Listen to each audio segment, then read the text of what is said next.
Welcome to the Fantasy Champions Fantasy Football Podcast. Here's your host, Morgan Colby and Rick Lemon. What's going on, Fantasy Champs? It's Sunday. It's time for football. We're ready to rock. If you're watching this in the morning too, don't forget there is a 9:30 football game on. So if you're listening to this, oh yeah, flip that game on. It might even be going on while you're watching this, and you just totally forgot about it. Don't even know. Don't even know who it is, but I know there's a Vikings and Jets, bro. Oh, there you go. There you go. That's good. Our sit of the week at quarterback, and one of our start of the weeks at wide receiver. Is it in London or? It is. Okay, all right. So I was gonna say, Sam Darnold goes off in London. It's possible. Completely ruins our takes. But anyway, my name is Morgan Colby. I got Rick Lemon with me as always. Favorite show of the week for me is always Trade Targets. I think that's favorite. Yeah, that's the most viewed show that we have on YouTube every single week. Everybody's trying to make trades. Yeah, everyone's trying to make trades. And as soon as that ends, it's like, everyone does starts and sits.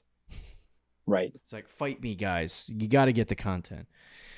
But anyway, so we're going to talk about 5 players that you have to trade for in week 5. This can apply going into early week 6 as well. So just keep an eye out. Try to make these trades, improve your roster. Before we jump into the actual trades, though, follow us on social media. Just type in the FF Champs at the Fantasy Champions on Twitter, Instagram, Facebook, TikTok. If you're on Twitter, you can follow Rick at Ricky Lemon _FF. You can follow me at Morgan Colby _FF and find us over there. I believe it was in our handles on the screen somewhere on YouTube. But anyway, you can follow us on there. If you're listening on Apple Podcasts, Spotify, Stitcher, and the other podcasting platforms, please leave a review and share this pod with your friends. If you're watching on YouTube, subscribe. Click the bell for notifications. Like and comment down below any questions you have. We really appreciate the support. All right, let's get to some trade targets, Rick. Any trades that you've been cooking up lately? The only one I did was in our home league. I traded Sam Darnold away for Kyler Murray and some waiver budget. Which is disgusting. That, to me, that's a borderline fleece, and then you look at the numbers and you're like, never mind. Yeah, you think it is, but it's really not. You just see the names and you're like, that's a fleece. What are you doing? I was willing to bet that I think Kyler Murray, from this point on, probably outscores Sam Darnold, but it's close. I think it's close, but I'll take the waiver budget. Honestly. For real. Okay, let's talk about some trades for this week. Guys that you should be trying to at least target or think about targeting. And also, factor in some of the, situational stuff with your team, like who you need, which I'm assuming you're doing anyway. But anyway, let's start with the number one guys. We spent the last, I want to say, because I know I've trashed them, and Rick has trashed them over the last 2 or 3 weeks. It's the Miami Dolphins without Tua. And Jalen Waddle and Tyreek Hill, man, they've been on the perpetual Struggs bus for weeks at this point. And they've really been unstartable for fantasy football. Jalen Waddle, since Tua got hurt, 6 and 7 fantasy points. Hill, Hill was just outright dropping passes out here that he can catch. But he's had 7 and 8. So just not great performances. And even if you include the game Tua started and didn't finish, I think it was 6 for Hill and 8 for Waddle. So it has been really tough for them without Tua. The last time Tua played a full football game, Jalen Waddle had 16 fantasy points and Tyreek Hill had 26. So when Tua is there, Tyreek Hill and Jalen Waddle are fine. When Tua is not, it isn't great. Now, the benefit that we have, and we can stop trashing these guys for 5 seconds, is that there is an expectation that Tua will be back. So over the next couple weeks, you can think about trading for Tyreek Hill or Jalen Waddle. Because there likely is a lot of panic for the fantasy owner that has him on, has either one of these guys on their team, and they're willing probably to make a deal at this point because they can't just sit and continue starting Tyreek Hill and Jalen Waddle on a week-to-week basis until Tua gets back and hope they're going to win in their fantasy matchup. So They might be looking to make a deal just so they can get fantasy production for the time being, and it might be a perfect opportunity, especially if you're a 3-1 team, 4-0 team that's looking to improve and make a really, really beneficial deal that will help you down the stretch of the end of the season. I would go out and get Tyreek Hill and Jalen Waddle. Obviously, Jalen Waddle will be slightly cheaper. Tyreek Hill is probably going to still cost you a lot, but I'd get both of these guys on your team. What do you think about Tyreek Hill and Jalen Waddle, Rick? Yeah, I love both these guys. I mean, and I know they're very vulnerable right now. Like someone in our league has Tyreek Hill, and he's panicking about him. And I know in general, people who have any Dolphins player, it's just panicking about him, and kind of rightfully so because they've been so bad. I've talked about this before. Since Tua has been out, I seriously think they are up there as the worst offense in football, if not the worst. And it has nothing to do with Tyreek Hill and Waddle. Like they're getting open. I've watched the Titans game because I was on Monday Night Football, and I watched the rest of the Bills game because that was, I think, Thursday Night Football. And like if you watch those games, Hill and Waddle get open. Oh yeah, they just can't get the ball. It's all over the film. So it has nothing to do with Hill and Waddle. They're still great players. We saw it in Week 1. The Dolphins are just terrible. Like they're scoring, I think, like 8 points a game right now. They're having 150 yards passing per game. Kind of shows you what's more important. Yeah, a little bit. Quarterback's more important than the receivers. But all implications show, the latest report on Tua was that he plans to come back. He's expected to return. He has no thoughts about retiring, which I'm not sure is necessarily the best thing for him, but that's what's he's going to do. He's going to try to keep playing. And I thought the earliest he could return was Week 7, come back from IR, but this report says Week 8. Either way, you look at the schedule for them. Yeah, you got 3 weeks. Yeah. Well, it was Week 2 when he got hurt, but I guess they put him on IR Week 3. But I don't really know. I guess if it comes back Week 7, even better because that's the Colts, which is a fantastic matchup. But if not, you still get Arizona Week 8, which is a great matchup. Sure. Buffalo in Week 9 might not be the best. It's not terrible. It's not the best, though. But then you get the Rams in Week 10, great matchup. Raiders in Week 11, great matchup.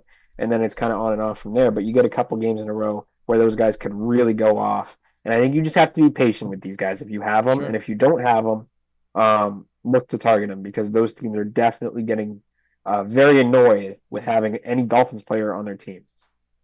Yeah. And the other thing is, too, is if you had those two guys to start the season, like Rick, you have Jalen Waddle, but you're obviously 3-1, so it doesn't really affect you. But most people are probably like, especially if you drafted Tyreek Hill, you're probably like, oh my God. Yeah, because he's supposed to be your best player. Like if they physically can't wait till Week 8 for Tyreek Hill to start producing again. Like they need production. Would you bench now. Tyreek Hill? Because I'm benching Waddle. I mean, Hill is, I feel like, a little different. I think it's the same as like, for me, it would be the same as like, I start Jamison Williams from time to time. Yeah. And like, there's always the chance that Tyreek Hill breaks just off. Just catches one ball for like 80 yards and it's a touchdown. Yeah. So like I would leave Jalen Waddle's kind of in the same boat. Like even if you just have him as a second flex. Yeah. Like Tyreek Hill should be in your lineup. I don't know about Waddle. Waddle's a little bit different, but Tyreek Hill definitely, even if it's a first or second flex, you should still have him in your lineup. Yeah. I agreed. But I am benching Waddle. I'd start Hill if I had him, but yeah, it's kind of gross. Let's move on to the second guy we have here. Carolina Panthers running back Jonathan Brooks. They desperately need a running back because they really don't have anyone here that can. Whoa! Chuba's playing pretty good. All right, don't be talking about Chuba like he's some kind of good player. What the hell, Chuba? The last 2 weeks, man. It is so random. That just goes to show you, Jonathan Brooks could be decent once he gets back. Yeah. To be completely honest with you, this is a long play. The 4 weeks for the PUP was this week. Yeah. So he could technically come off now. But they have not opened the practice window yet, so he's not going to return for week 5. They're being cautious with him. They're being very cautious with him. So if he starts practice next week, that's good, but I think you have a little bit of time with Jonathan Brooks, especially because if Chuba's playing kind of the way that he has with Andy Dalton as the starting quarterback, I don't think that's going to continue, but the Panthers I might don't be either. like, all right, we're just going to take our time with Jonathan Brooks. We're going to ease him into the lineup and get him going. I think at some point this year he will be the starting running back, and he will be, he's the best running back in the class. So it'll likely be a situation where he starts producing RB1 numbers, because it's usually what happens with the running back. But the ACL injury and all of that stuff is still a significant concern. So to me, I would go out and try to acquire him because A, he has that PUP tag, so you can stick him in your IR. And two, when he starts actually physically playing football, I think he'll quickly show that he's one of the most talented guys on the team, and quickly become the starting running back and produce at a high level. So I'd go after him now, but you might be able to wait a couple of weeks if he continues to be on the PUP and stuff like that. So he's a guy that might be on the list again, because even when he comes back, like I don't know if right away he's going to be getting like 20 plus touches. They might try to ease him into it. So he's one of these guys though that like the casual players will see, like it will get to the playoffs and then see Jonathan Brooks on the other side and be like, oh, this guy doesn't even have any running backs. I'm good. And then Brooks gets like 20 fantasy points in the playoffs, and you're like, what the heck? Yeah. And they freak out. Mm-hmm. This is as you said, the long play. Like this is a guy that you're looking for week probably 9 and beyond. Mm-hmm. And especially like in the playoffs where I think he could be the real like workhorse for that team, because I do agree with you. I don't think Chuba's going to be producing the numbers that he is later in the season. He has been really good last couple of weeks, but I don't think he's the guy. And I think as Jonathan Brooks continues to come back from that injury, he's going to show that he's the better player. So I'd absolutely try to get Jonathan Brooks, but I think he's a guy that might end up on this list again soon. Yeah, I agreed. And it's not gonna take a lot to trade for him either. By the way, like because he's what like a. I mean, in our league he was a high pick, but in most leagues he was like 10th or 11th round. Mm-hmm. Yeah, so not gonna take a lot. All right, let's talk about another guy. Rick put this guy on the list. I did. Travis Kelce, just coming off of his biggest performance. Tell us why, Rick. Yes. Yeah. The biggest and convince me. Clear reason is the injury to Rashee Rice.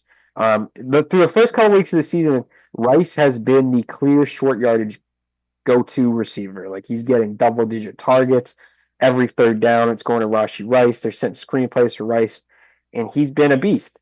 And first quarter of this game, he gets hurt, and there's rumors that he tore his ACL, but it looks like he might have avoided the ACL, but he's at least going to miss 4 weeks, potentially more. And while he is gone, Travis Kelce is going to take up the old role that he had. Not necessarily the old role that he had, because he's still only being mostly a short yardage guy. But in the past, he would be the volume short yardage guy. And now he's kind of playing second fiddle to Rice. But with Rice out, like every third down, every key play, they're going to be looking for Kelce. They're going to be setting screens for him. He's going to be a PPR machine like he has been in the past. Yep. This week, I think, kind of showed it. He had 9 targets, 7 catches, which first 3 weeks of the season, he didn't have more than 5 targets. And now with Rice down, he gets 9 and 7. So I think as long as Rashee Rice is out, he's going to be back to being the top 3 tight end that he was last year and the top 3 tight end that I think you drafted him as. And you can probably get him at cheaper value than that. Yeah. I tried to get him in our league, but the guy said pretty much what I'm saying, and he thinks that Kelce's going to be doing good without Rice. So there will be situations like that. But there will be a lot of other situations where they're just going to see he hasn't produced, and they're going to be willing to trade him, especially if they need, a running back or a receiver or even a quarterback or something. And they maybe have a good tight end, or you have a decent enough tight end to trade for or trade away.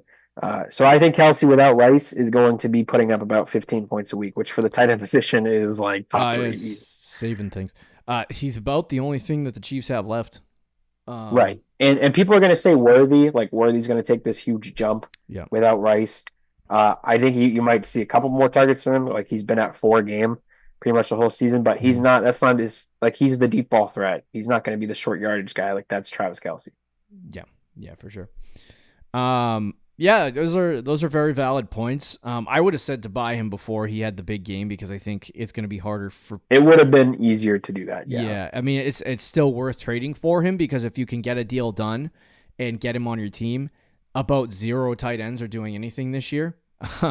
Yeah. It's just inconsistent, and it's been a complete dry landscape out. Like I don't. I would be willing to buy not necessarily high, Yeah, but like higher than normal. usually we have a lot of guys who are buy low candidates. He's not necessarily a buy low candidate, but I'd be willing to pay a price for Kelce right now. Yeah, I mean everyone's been inconsistent. There hasn't been one guy that has been consistently good Right. on the season. So it's just if you can get Travis Kelce on your team and he does put up the numbers that you want him to put up on a week-to-week basis, that's great. Now, he only had 15 points this week, so is that enough for somebody to say, he's back? I don't know. But, Yeah. I don't know. I'd get Travis Kelce on my team as well. It's not a bad I'll trade take target. listen, if he gets 15 points a week, take it. That's what I'm for saying. the next 5-6 weeks, I'm taking that. Yeah. 100%. All right, let's talk about number 4, and it's James Cook. The only reason why he's a trade is on Monday when they played the Baltimore Ravens. They very, very much so had a horrible game, losing to Baltimore.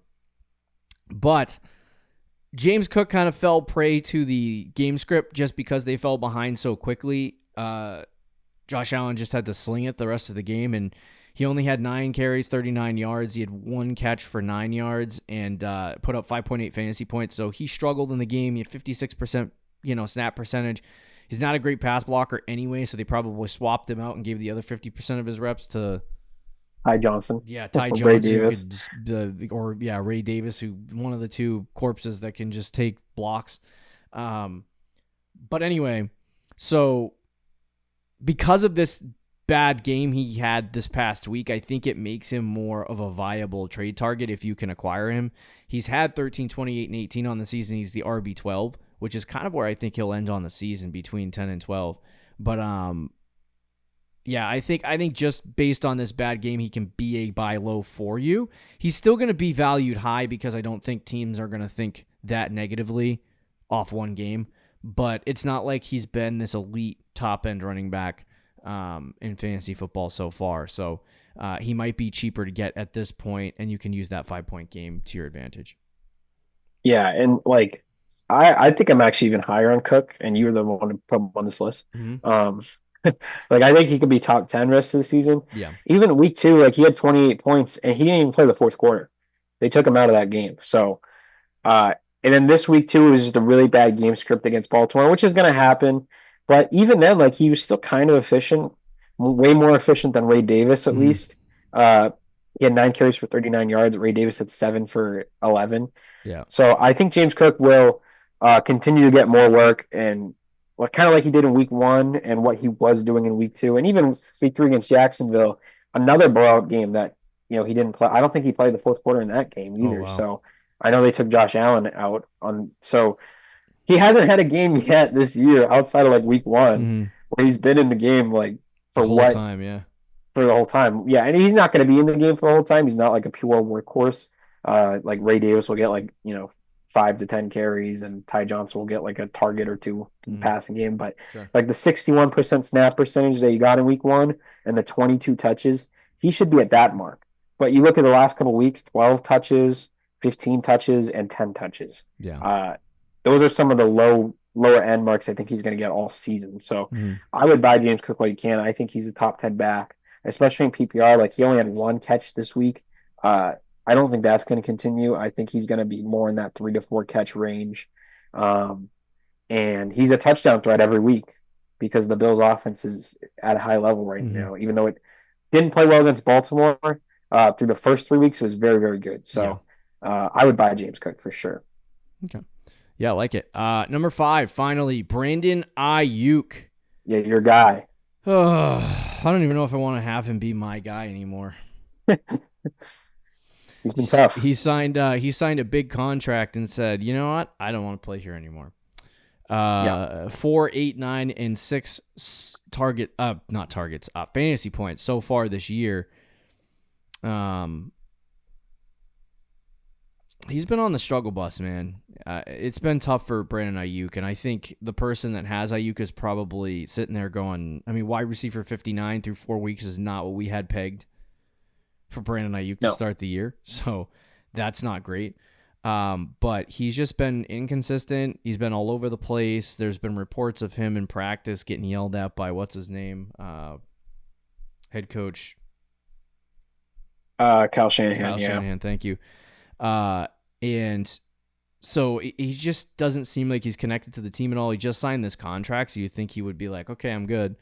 I think this could be due to the fact that he didn't do anything in training camp, literally at all. Yeah. And I'm sure that doesn't help. And he needed to ramp up and start building back the connection that he had with Brock Purdy. So I think coming up in the coming weeks against Arizona, Seattle, maybe Dallas in week 8, he can start to build back that connection he had and produce a little bit better than he has been over the last couple weeks. But if he doesn't do it, I mean, he's just going to keep. There's a couple of guys that are just like, what the hell's going on? Mark Andrews, Brandon Aiyuk, like, add him to the list. So hopefully he's able to build, like I said, build that connection and do that. But the benefit for you is that I don't think he's going to cost, like Brandon Aiyuk, what was he, a first or second round pick, late second? He was like late second, early third. Yeah, so he was a late second round pick, but at this point, it's week 5. Like, you have a large enough sample size on the season to be like, okay, this guy's not performing well. So it's not going to cost second or third round pick value to get Brandon Aiyuk. At least I don't think it will. And I think the person that has him is probably like, I drafted this guy to be my wide receiver too. He hasn't really been producing or doing anything to start the season. So it's a question of like, he's so bad, do I just hold or do I trade him now before it gets worse? So I think that the person that has him is probably thinking, I need to get some production. I need to get this guy on my, off my team, and a trade is definitely in the cards for the person that has Brandon Aiyuk. And you could probably trade for him, and then if he has a big week against Arizona or Seattle, you're looking good. So I would get Brandon Aiyuk if you can. Yeah, and I've been down on Aiyuk, but like, it's a good buy low. I mean, this is as low as you're ever gonna probably get Aiyuk. So, I know, like, in some leagues, people are saying that he's droppable. I've seen him being dropped in some redraft leagues, and it's like, when he's at that level, he's 100% worth a flyer. If you can just trade a bench player for Brandon Aiyuk, like, I do that in a heartbeat. And I know he hasn't been good, but as you said, like, he didn't play in training camp. Juwan Jennings has been playing really well. Yeah, I don't really see that sustaining the whole season. They gave Brandon Aiyuk such a big contract. He has to get more involved. He was last season, he was wide receiver 14. The year before that, he was wide receiver 15. Like, he's been a top 15 fantasy receiver the last 2 years pretty consistently. Been a 1,000-yard guy. He's going to have his moments. He's going to turn it around. Will he be, a top 10 guy that you hoped if you drafted him? Maybe not, but he'll still be like a wide receiver 2, I think. Which he hasn't done yet this year. So if you can get him for very cheap and at least maybe plug and play as your flex, like it's 100% worth it. Yeah, definitely. And I think the other main thing with Brandon Aiyuk, because a lot of people are going to say, oh, Juwan Jennings, they legit just paid Brandon Aiyuk a load of cash, and they're not going to a wide receiver that is getting essentially, he has $76 million guaranteed in his contract. He had $23 million signing bonus. The dude is going to be making $45 million. I'm sorry, not $45 million a year. That's wrong. He's going to be making an average salary of $30 million a year. So at some point, they're going to have to throw him the ball. They can't, he's not on his rookie contract anymore. Shanahan can't be like, oh, well, we're just not going to play him, because they can't cut him. They're going to have $45 million in dead cap if they do that. It's a bad idea. So he, and you can't just stick him in the doghouse and not use him. It's a poor use of resources. So at some point, they're going to start throwing him the ball and they're going to start getting him involved. He can't be, uninvolved in the offense. Otherwise, the GM and the owner are going to come down there and be like, all right, we're paying this guy $30 million. What the hell are we doing? So he's going to be on the field at some point and be utilized. If this was like last year and this was happening, I'd be very concerned. But it's not Brandon Aiyuk sucking. It's just a bad connection. He hasn't been good. No, he hasn't been good. He's just not there yet. So, all right, that's Brandon Aiyuk. Get him on your team. He's going to be cheap. But anyway, any more thoughts on these guys? No, I think that's it. All right, there you go. Enjoy your Sunday. Enjoy football. Before those games, though, get Jalen Waddle, Jonathan Brooks, Travis Kelce, James Cook, and Brandon Aiyuk on your team, in your lineups. Try to get a dub. Good luck this week, guys. Enjoy the football games. Hopefully you come out with a better record. See you later, guys. Take care. Thank you for listening to the Fantasy Champions Podcast. Make sure you subscribe on iTunes and YouTube and follow us on Twitter @TheFFChamps.